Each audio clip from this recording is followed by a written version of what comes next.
जैन साथियों, कैसे हो भी सभी? बढ़िया हो ना? अपने पढ़े थे भारत का अपोहा तंत्र ना, और भारत के अपोहा तंत्र के अंदर हमने सबसे पहले शुरू किया था सिंधु वाला, और सिंधु नदी को हमने कंप्लीट कर लिया था। और उसके बाद में हमने देखा था कि सिंधु नदी का उद्गम कहां से होता भाई?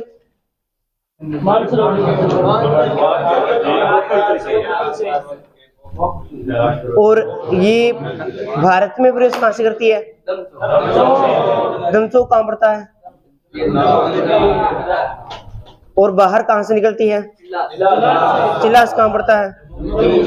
जम्मू कश्मीर में पड़ता है। और सबसे बड़ी महाखंड का निर्माण करती है गड्डी का, कहां करती है? उसके बाद में हमने ये भी पढ़ा था कि ये जो नदी है वो दो श्रेणियों के मध्य बहती है। कौन कौन सी थी? फिर उसके बाद में ये पाकिस्तान प्रवेश करती है मिठानकोट होते हुए, अपना जल कराची से अरब सागर में गिरा देती है ना। और उसकी टोटल लंबाई पूछी तो 2880 किलोमीटर, और भारत में पूछी तो 1114 किलोमीटर वहां जानी जाती है ना। अब हम पढ़ते हैं सिंधु समझौता। सिंधु समझौता देखो भी क्या था, पहले समझना है।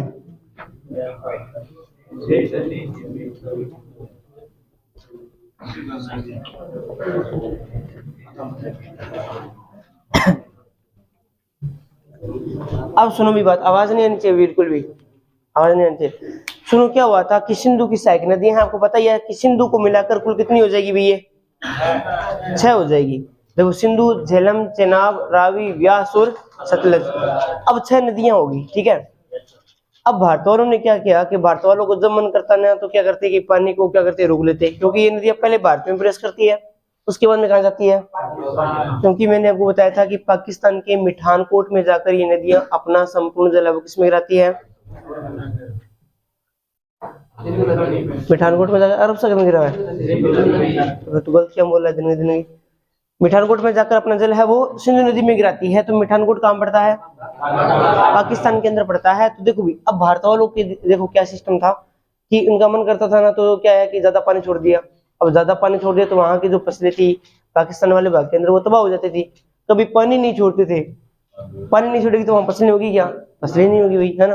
तो हाँ, तो उनका मतलब अजीब सा माहौल बन रखा था, ये सिस्टम नहीं बन रखा था कि कितना पानी छोड़ा जाए कितना नहीं छोड़ा जाए। कभी अधिक छोड़ रहे थे, कभी कम छोड़ रहे थे, डेली डेली लड़ाई होना रही है, ठीक है ना। पानी की बारी तो लड़ाई हुई नहीं, हाँ। तो 20 अगस्त 8वीं की लड़ाई होना रही। तो उस लड़ाई को सल्टाने के लिए क्या होता है, सिंधु जल समझौता होता है 1960 को। उस समय अपने यहाँ के जो प्रधानमंत्री थे वो कौन थे भाई? हाँ, यहाँ के जो पीएम थे उसका नाम क्या था भाई? पंडित, क्योंकि 1960 की बात हो रही है ना। तो यहाँ के थे कौन? पंडित जवाहरलाल नेहरू जी, जवाहरलाल नेहरू जी। और यहाँ के राष्ट्रपति कौन थे भाई? यहाँ के राष्ट्रपति थे जिनका नाम क्या था? अयूब खान। अटक हो गया राजेंद्र प्रसाद। अयूब खान, अयूब खान कहाँ के थे भाई? पाकिस्तान के राष्ट्रपति थे। उस समय की बात बता रहा हूँ, 1960 की बात बता रहा हूँ। पंडित जवाहरलाल नेहरू यहाँ के थे और राष्ट्रपति थे अयूब खान थे, ठीक है ना। ये दोनों थे, ये दोनों गए विश्व बैंक के पास में कि देखो उस समय के अंदर विश्व बैंक की संपूर्ण था, उनके पास में गए कि हमारा समझौता करो। जी आज कोई लड़ाई हो जाए तो गाँव गाँव तो सरपंच हो है और 28 शहर के अंदर के प्रधान हुआ है, आपने पता ही था ना, है ना। तो मेरे पास में जमा आपा बोला भी सल्टा रख लो। आजकल तो कौन जा अठारह सीधा थाना जाओ है, ठीक है नहीं, कहाँ कोई थाना चला बड़े सल्टा मांगा। पहला बूढ़े देखता हो थे सरपंच नोट या कोई जाने माना कोई हस्ती या बूढ़ो कोई आदमी उस भी कंजासी इस मारी बात हो गई थी सल्टाओ बिन बोलता पंचायत उठावांगा, नाम सुन रहे हो? हाँ, तो बात चीज है। तो ये भी पंचायत लेकर गया, विश्व बैंक गया और बोले कि हमारा सल्टा रख लो। तो विश्व बैंक क्या कहता है, उसने कहा कि नदियां कितनी है अभी? 6। देखो एक का नाम क्या है, दूसरी का नाम क्या है? झेलम, फिर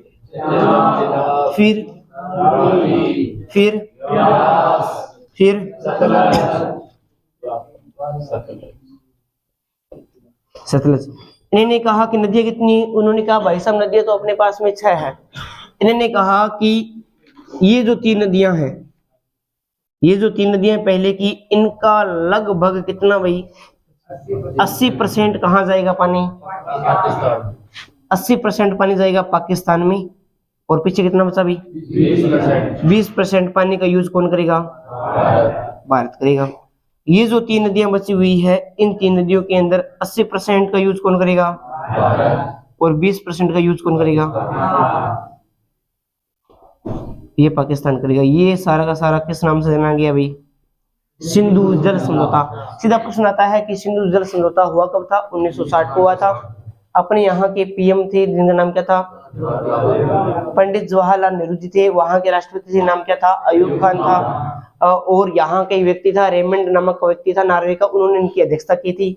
और उसके बाद में सिंधु झेलम चेनाब के बारे में कहा गया कि इनका 80% है वो पाकिस्तान को दिया जाएगा पानी और 20% भारत को, और रावी व्यास सतलज का 80% भारत को और 20% पाकिस्तान को। ये छोटा सा समझौता है, लिख लो। फिर अपनी बात करेंगे झेलम नदी के बारे में। हाँ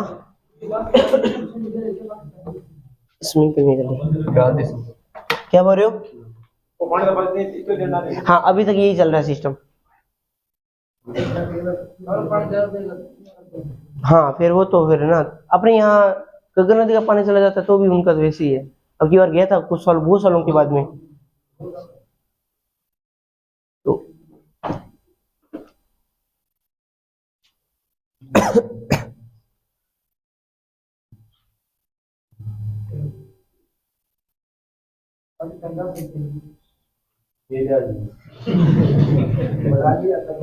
तो पाकिस्तान क्या बनाना है? कैदराबाद में पाकिस्तान ने अपना सागी मिला लेंगे यार, तो टेंशन क्या मिले?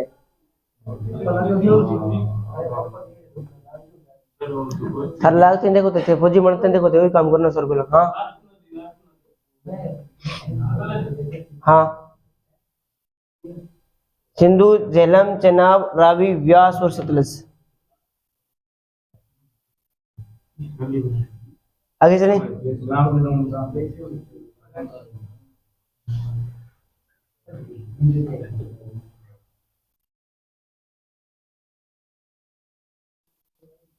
नदियों को साथ साथ पढ़ते रहना। जिस दिन नदी कंप्लीट होगी उस दिन अगला एक बड़ा सरप्राइज टेस्ट रखा जाएगा, और जिसमें नंबर कम आ गए ना फिर सारा मस्ट गुट्टा का ध्यान रखें। अब तो अनिल जी की गुट्टे नहीं, बाद में सारे गुट्टा का ध्यान रखें।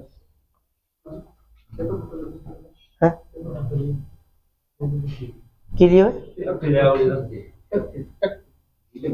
बैठ रहे नहीं अब तंग सी लिख ले। चले आगे भाई। चलो भी अब अपनी बात करते हैं।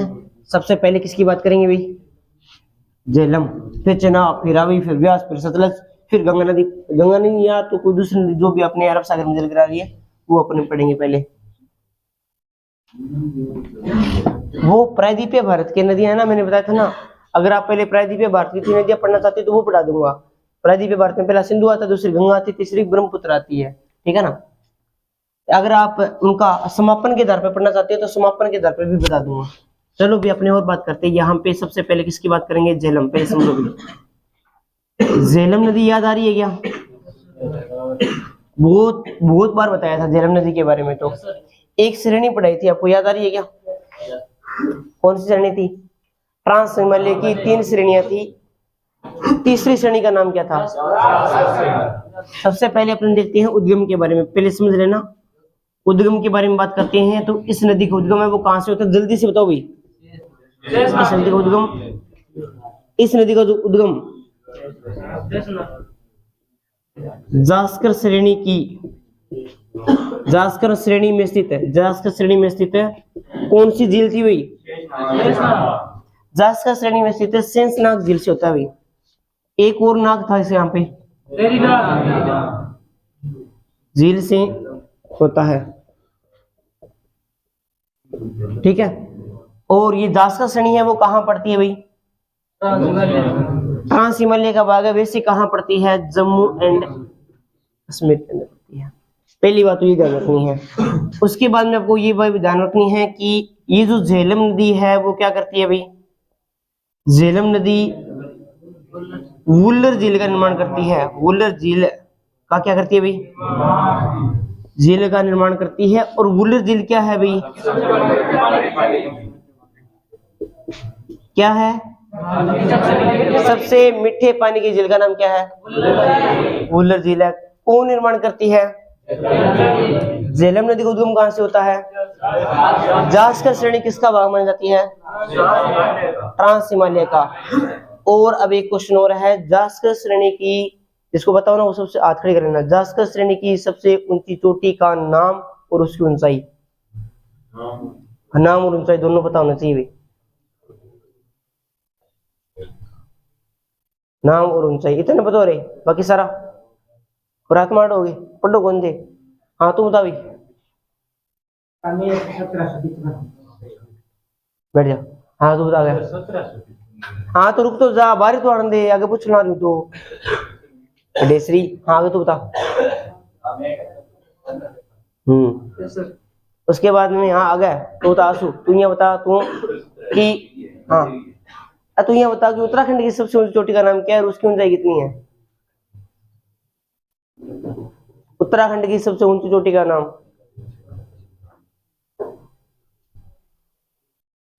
बहुत बार बता दिया था, 4-5 संग खड़े लड़ी, बाकी तो यहाँ लगा है ध्यान कोई।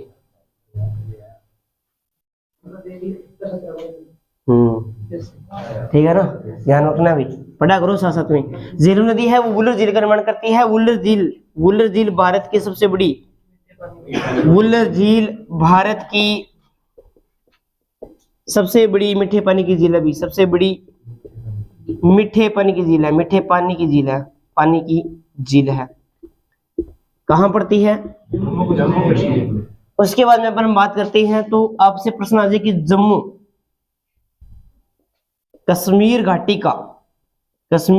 का निर्माण कौन सी नदी करती है भी, यही नदी करती है, यही नदी मतलब।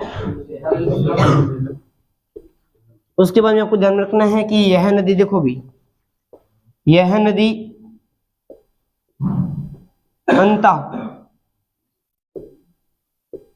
अंता से वारामूला दोनों कहां पड़ते हैं, ये आपके जम्मू कश्मीर में पड़ते हैं, वारामूला तक नौका गम्य है। इसका क्या मतलब है भाई, नाव चला सकते हो अनंता, आपका जम्मू कश्मीर से लेके वारामूला तक इस नदी में आप क्या चला सकते हो, नाव चला सकते हो, उसे बोलते हैं नौकागम्य बोलते हैं ना, नौगम्य भी बोलते हैं। इसके बाद आपको ध्यान रखना है कि इसकी एक सहायक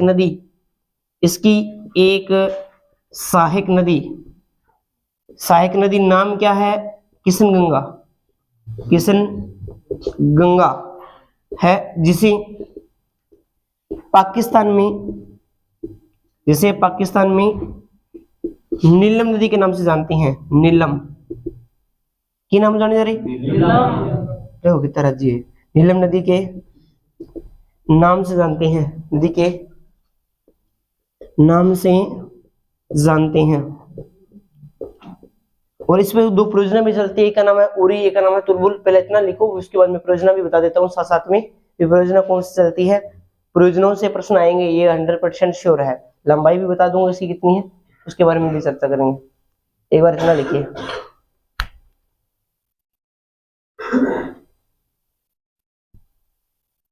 पिछड़ा बढ़िया नोट्स बना रहे थे, पढ़ो गोनी लड़ी जगह नहीं है, मैंने बार बार बोल रहा हूँ, आगे आगे बैठी करो, ठीक है नहीं, ध्यान रखना भाई।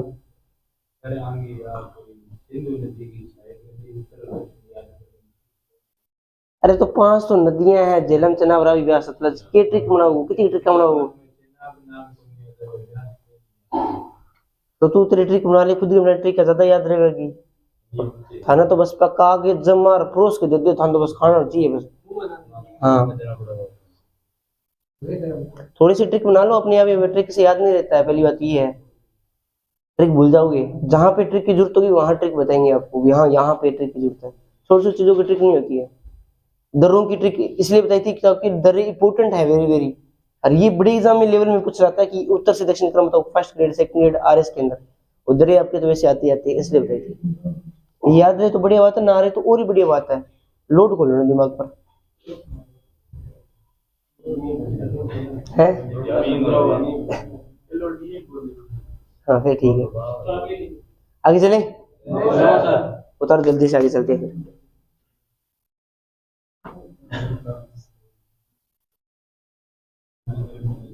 जल्दी उतारो भाई थोड़ा सा।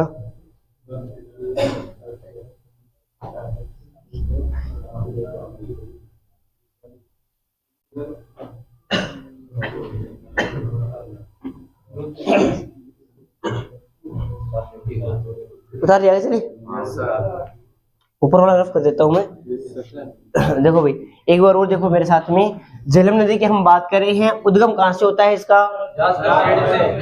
जास्कर श्रेणी कहां पड़ती है? किसका भाग है? राष्ट्रपति भाग है, ठीक है। और उसके बाद में जास्कर श्रेणी में स्थित है शेषनाग झील से इसका क्या होता है? भी उद्गम होता है।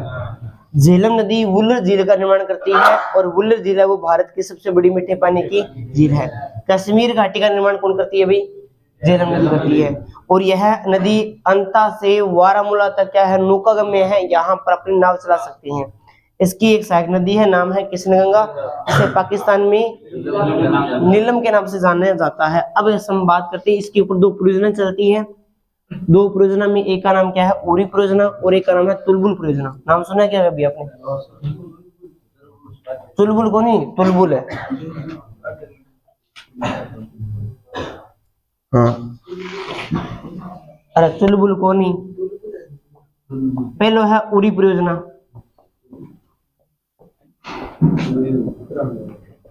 नहीं, उरी परियोजना ये चलती है जम्मू कश्मीर में। दूसरी का नाम क्या है? तुलबुल, तुलबुल परियोजना, और ये भी कहाँ चलती है? ये भी पड़ती है जम्मू कश्मीर में ही चलती है, ठीक है। और इसकी अगर हम बात करते हैं कुल लंबाई की, इसकी जो कुल लंबाई है वो मान जाती है 720 किलोमीटर। और यहाँ पर एक बांध बना हुआ है जम्मू कश्मीर में इस नदी पे, उस बांध का नाम भी आपको ध्यान में रखना है, मंगला बांध बना हुआ है, मंगला बांध। और एक मंगला तेल का कुआं भी है, आपको पता है राजस्थान में पढ़ाएंगे, आपको राजस्थान आपको लगता है नहीं क्या पढ़ाएंगे, चलो छोड़ो, है ना। तो यहाँ पे मंगला बांध बना हुआ है इस नदी पे, मंगला बांध बना हुआ इस नदी पे, कहाँ पे बना हुआ है? जम्मू एंड कश्मीर के अंदर बना हुआ है। इतनी सी बात है किसकी? झेलम की। तुलबुल परियोजना, उरी परियोजना, कुल लंबाई, मंगला बांध, वेरी वेरी इंपॉर्टेंट है, इसमें से प्रश्न आएगा। लंबाई लिख लेंगे 720 किलोमीटर। लंबाई मेरी है, नदी की बता रही है, नदी की है, नदी की।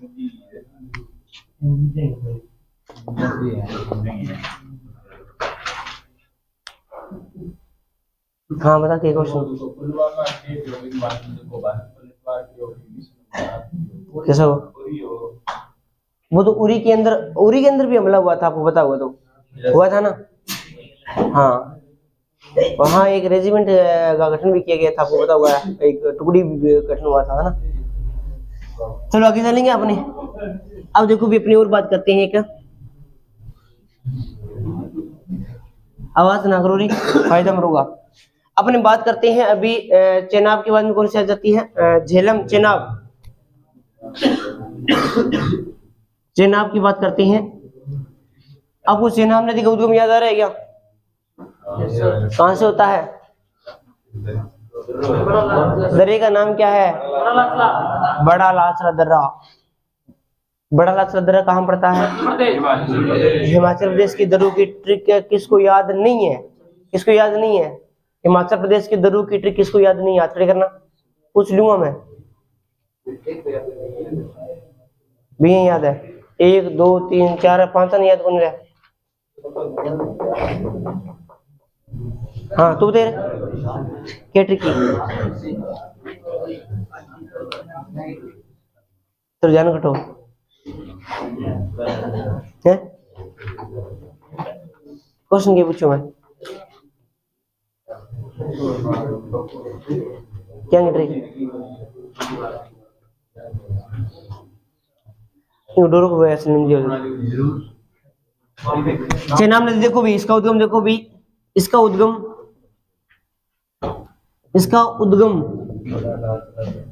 चंद्र व भागा दो नदियों के मिलने से होता है,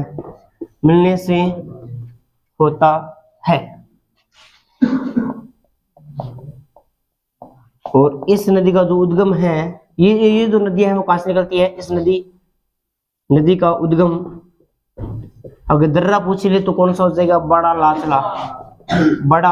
लाचला दर्रे से होता है, दर्रे से होता है। और बड़ा लासा दर्रा कहाँ पड़ता है? नीचे लिख रहा हूं मैं, HP, समझ जाना, हिमाचल प्रदेश है, ठीक है ना। उसके बाद में आपको ये ध्यान रखना है कि सिंधु की सबसे बड़ी सहायक नदी है भी, सिंधु की सबसे बड़ी सहायक नदी है, सबसे बड़ी सहायक नदी है भी, सबसे बड़ी यही है, सहायक नदी है चेनाब। उसके बाद में आपको क्या ध्यान में रखना है, इसके में और ध्यान में क्या रखने वाली बात है, हाँ, चेनाब नदी की 1180 बता देंगे, लंबाई बता देंगे। इसके बाद में आपको ये ध्यान रखनी है कि चेनाब नदी पर जो परियोजनाएं हैं, परियोजनाएं नदी पर परियोजनाएं, प्रमुख परियोजनाएं कौन कौन सी परियोजनाएं हैं वो देखो भी। पहला आ जाएगा बगलीहार, बगलीहार परियोजना। दूसरा आ जाएगा सलल परियोजना, सलल परियोजना। ये बात आपको ध्यान रखना, बगलीहार और सलल परियोजना है, ये कहाँ पड़ती है, सारी की सारी जम्मू एंड कश्मीर के अंदर ही पड़ती है, ये ध्यान रखना। लंबाई की मैं बात करता हूँ, इसकी लंबाई इसकी मैंने बता दी आपको 1180 है। और ये चेनाब है वो सिंधु की सबसे बड़ी सहायक नदियां हैं, ये बात भी ध्यान में रखना है। एक बात और आपको ध्यान में क्या रखनी है कि सिंधु की जो सहायक है, वो जो 5 नदियां हैं, वो 5 मतलब 4 नदियां हैं, वो अपना जल भी किसमें गिराती है भाई, चेनाब में गिराती है, चेनाब आगे लेके जाती है ना, ये बात भी नॉर्मल सी ध्यान में रख लेना। इतना लिखो आप, उसके बाद में आगे चर्चा करते हैं। लिखो जल्दी से, टाइम थोड़ा कम है, जल्दी लिखिए थोड़ा सा। बगलीहार के बाद में है सलल परियोजना।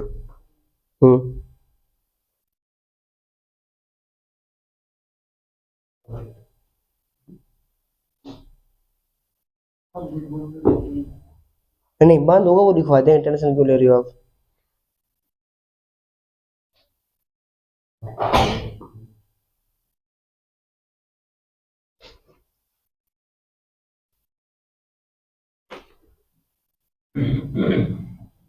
आगे चलें क्या? आगे देखो भी, आगे कौन सी नदी आती है,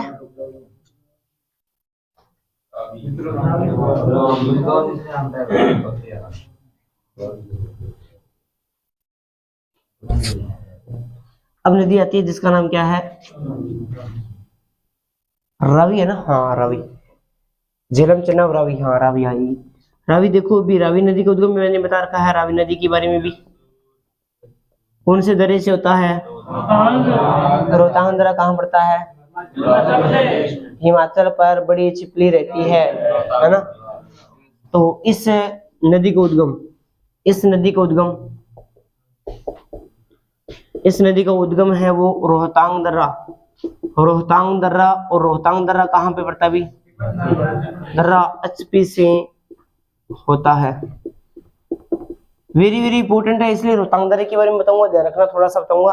रोहतांग दर्रा की बात करूं तो यह है, किसको पता है कि यह किसको किससे जोड़ता है,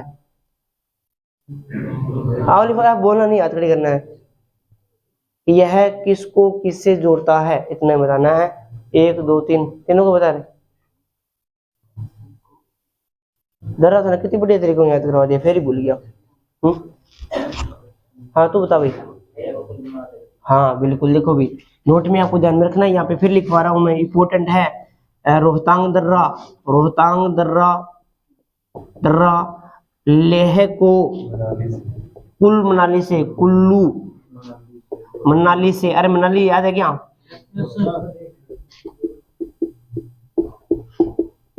कुल्लू मनाली से जोड़ता है, ये आपको ध्यान में रखना है, ठीक है। उसके बाद में एक बात और नोट में क्या रखनी है कि एक सुरंग बनी हुई है इस दर्रे पर, इस दर्रे पर अटल सुरंग बनी हुई है, अटल सुरंग बनी हुई है, इंपॉर्टेंट है, ध्यान रखना, बनी हुई है, आएगा पेपर में। और बात करते हैं अपने यहाँ पे, तो यहाँ पे आ जाता है, यह नदी जम्मू घाटी का निर्माण करती है, जम्मू घाटी का निर्माण करती है। तो कश्मीर घाटी का निर्माण कौन सी नदी करती है,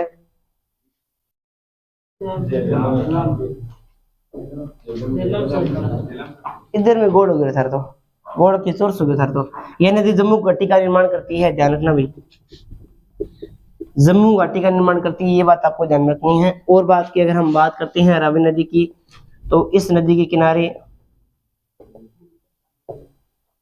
किनारे जम्मू तथा लाहौर शहर स्थित है, लाहौर शहर स्थित है। और अगर हम बात करते हैं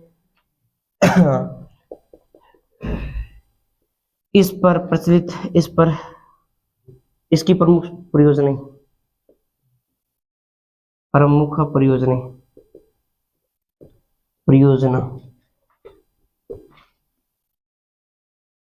पहली परियोजना का नाम है चामेरा परियोजना। और चामेरा परियोजना कहाँ चलती है? ये चलती है आपकी हिमाचल प्रदेश के अंदर। और एक यहाँ पे थीन बांध परियोजना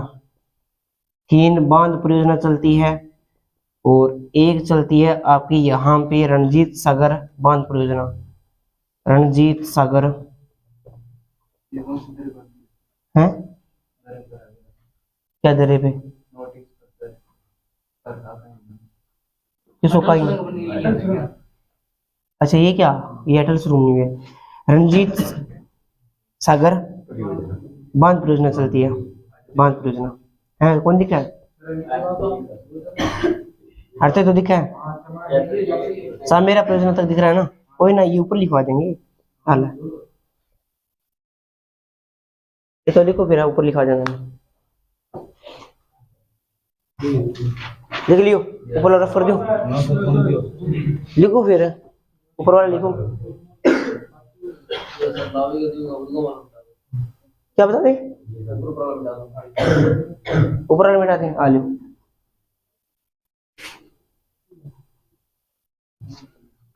देखो यहाँ पे दो परियोजना है, एक तो अच्छा, एक तो लिखाई थी मैंने, दूसरी परियोजना का नाम क्या है? थीन बांध परियोजना।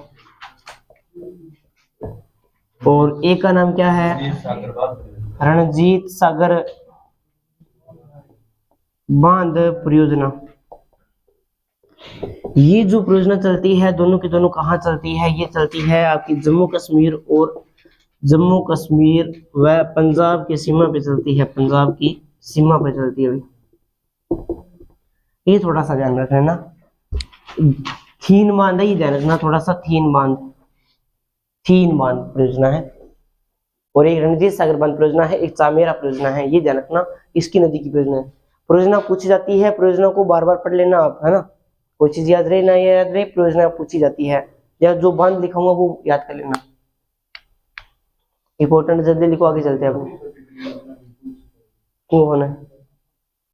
ठीक है, लेमन देख मैं कह दू क्लास में।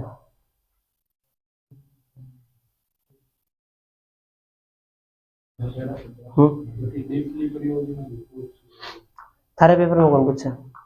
थारे पेपर में पूछो जो पाक क्लास में बड़ा में।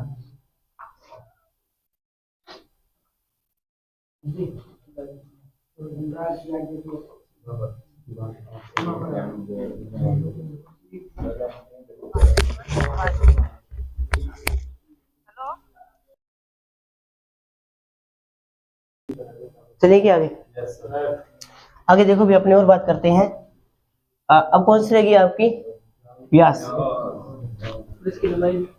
लंबाई खास मिलती नहीं है इसकी, एग्जैक्ट नहीं मिलती, जो चीजें एग्जैक्ट नहीं मिलेगी वो नहीं लिखाएंगे ना आपको। लंबाई से लेकर आज तक प्रश्न नहीं आए नहीं, आरएस के मैंने इतने पेपर देख लिए, और एसआई वगैरह जो भी है बड़े बड़े एग्जाम देख लिए, लंबा आएगी अभी आई नहीं। दो बढ़ रहे हैं यार,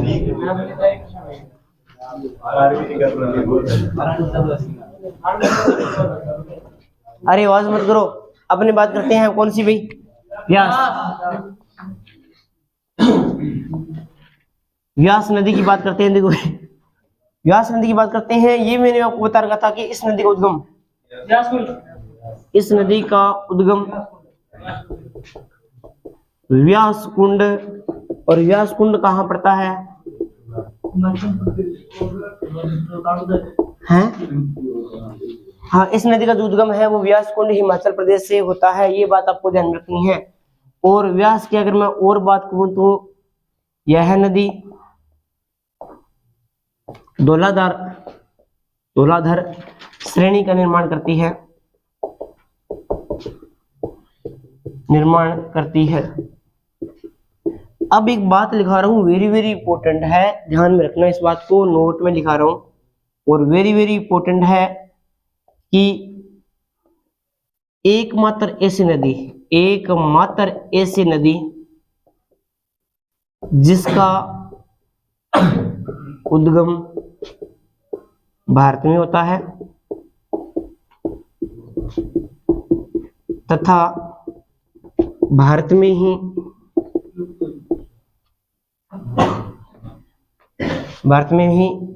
समापन हो जाती है।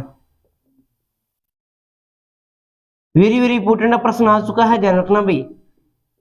प्रश्न आया था कि एकमात्र ऐसी सहायक नदी, यानी सिंधु की एकमात्र ऐसी सहायक नदी, अगर ऐसे भी प्रश्न आए कि जिसका उद्गम भी भारत से होता है और जो अपना जल भी भारत के अंदर गिरा देती है, कौन सी हो जाएगी? इंपॉर्टेंट है, ध्यान रखना।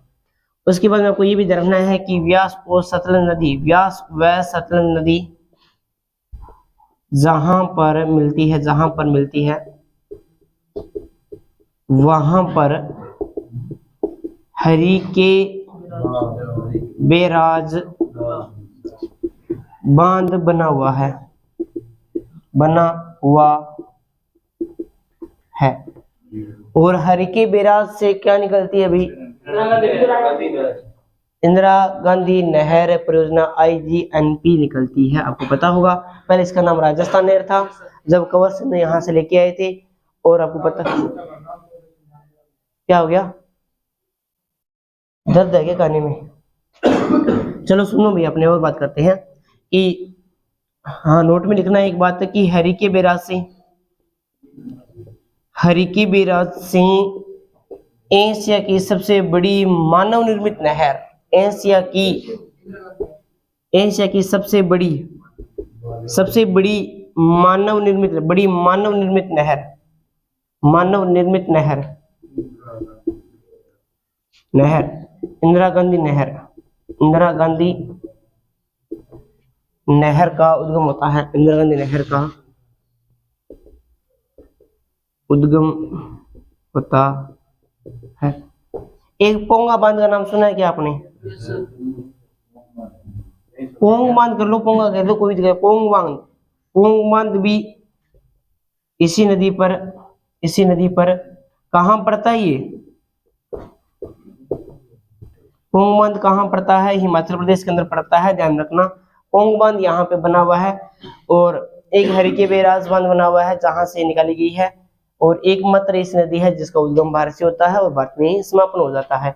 ये आपकी व्यास नदी थी। एक लास्ट नदी बची है सतलज, वो और करवा देता हूँ आपको। पोंग बांध भी इसी नदी पे बना हुआ है। बांध ध्यान रखना, परियोजना लिखा रहा हूँ वो भी ध्यान रखना। परियोजना नहीं चलती, एक बांध बना हुआ, 2 बांध बने हुए हैं, इस पे वो थोड़ा सा ध्यान रखना।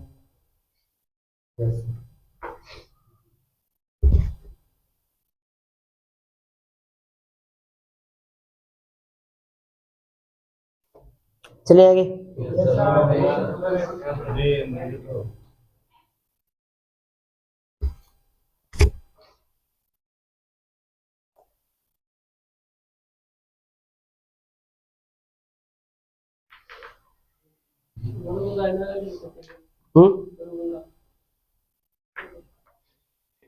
राजस्थान की मुरगंगा कहते हैं, मारवाड़ की मुरगंगा लूणी नदी को कहते हैं, राजस्थान की मुरगंगा बोलते हैं। मुरगंगा वैसे नहीं कह सकते, पूरा नाम बोलना पड़ेगा ना इसका। हाँ, राजस्थान की जीवन रेखा भी बोलते हैं, और पश्चिम उत्तर की जीवन रेखा या मारवाड़ की जो जीवन रेखा है वो लूणी नदी को बोलते हैं।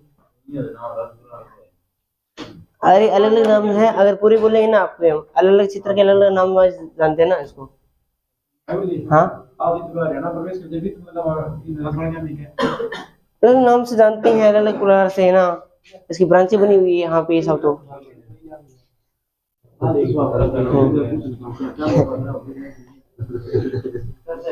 ये इसकी फीडर भी है। फीडर जानते हो क्या? 204 किलोमीटर की फीडर में बेचती है, मसीता वाली हेड से, है ना, मसीता वाली हेड है ना, वहां तक फीडर क्या होती है? अरे फिल्टर का मतलब होता है कि अगर यहाँ पे अपना थोड़ा सा भी पानी छोड़ा है तो इसके बीच के अंदर पानी की सप्लाई नहीं होती है, जहाँ पीछे छोड़ा जाता है ना वही पानी आगे चला आता है। मैंने क्या बताया अभी? मैंने अभी क्या बताया? मैंने क्या बताया है? क्या बताया अभी?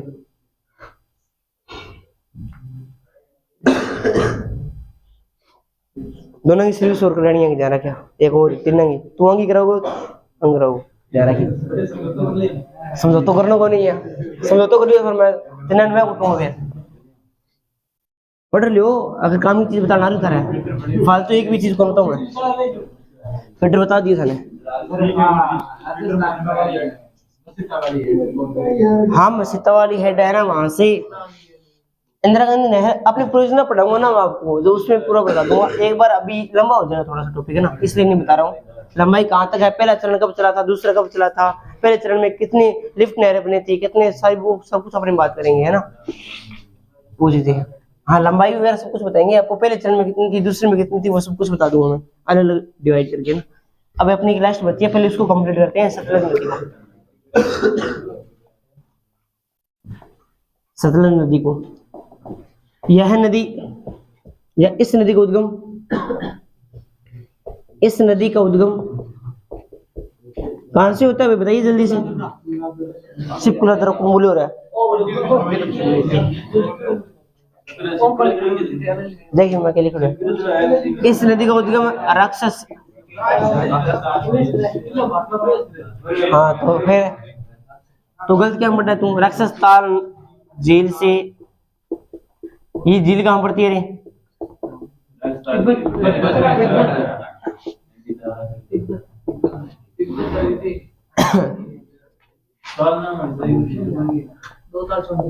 हाँ जिनके पीछे ताल लग जाए ना वो सारी जिले कहाँ की होगी? उत्तराखंड की है ना।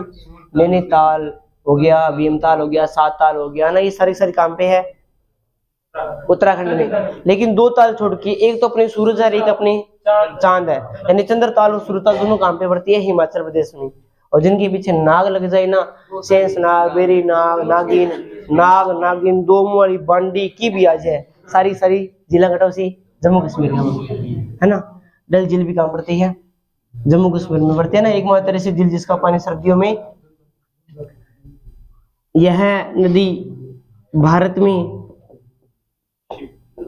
सिपकिला दर्रा, सिपकिला दर्रा दर्रे से प्रवेश करती है, प्रवेश करती है, सिपकिला दर्रे से प्रवेश करती है। यह नदी भारत में सिपकिला दर्रे से प्रवेश करती है, ध्यान रखना।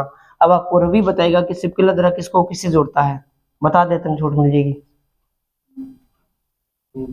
ले लो प्रयास में समय के लिए, सिपकिला दर्रा किससे किसको जोड़ता है? तेरे वास्ते भी है, तेरे वास्ते भी है, बता दियो तो बच जाऊंगा। तो सिर कुछ रंग की हो सी है, सिर कुछ रहेंगे करो याद, कोई नहीं बता दिया, देखे ना तो कोई बताया ना रहा। हाँ यह नदी भारत में सिपकिला दर्रे से प्रवेश करती है, जनकना। और इस नदी पर बाखड़ा, बाखड़ा वह नंगला, नांगला बांध बने हुए हैं, बांध बने हुए हैं। और अगर हम बात करते हैं यहाँ पे, क्या बताइए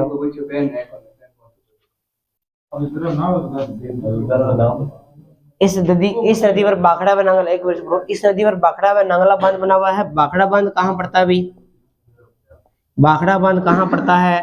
हिमाचल प्रदेश में, करनाया बाखड़ा पंजाब है, मुकरन थारो। उसके बाद में देखो भी अपनी बात करते हैं नांगला बांध, नांगला बांध कहाँ पड़ता है? ये पड़ता है पंजाब के अंदर, ध्यान में रखना, ठीक है ना। और एचपी के अंदर आपको पता होगा कि भारत की सबसे बड़ी कृत्रिम मीठे पानी की झील जिसका नाम क्या है? गो गो गो गोविंद सागर है। गोविंद सागर झील कहाँ पड़ती है? हिमाचल प्रदेश में पड़ती है। इस झील के बाखड़ा बांध की बिल्कुल बैक साइड के अंदर पड़ती है। और बाखड़ा बांध को पंडित जवाहरलाल नेहरू ने क्या कहा था? चमत्कारी विराट वस्तु की संज्ञा दी गई है। पुनरुत्थित भारत का नवीन मंदिर भी कहा है ना। ये चीजें भी आपको याद रखनी है साथ साथ में, ठीक है, बोल के बता रहा हूँ मैं, आपको याद करनी है।